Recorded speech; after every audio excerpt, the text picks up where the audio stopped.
মা, হুম, তোমাকে সবসময় মায়ের মতোই কেন লাগে? মা যখন মায়ের মতোই তো লাগবে। চল এবার। যদি তুমি আমার মা না হতে তাহলে কেমন হতে? আরে এটা কেমন প্রশ্ন? তুই কি ঢ্যাঁড়স নাকি?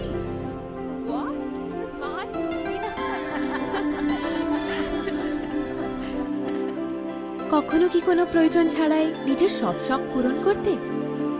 তুই সেভিংস করতে কবে শিখবি বলতো? তোমার ব্যাড ডেজেও কি তুমি সব ভুলে নিজের সেলফ কেয়ার ডে মানাতে? মানে সারাদিন ফোনে, তাই তো?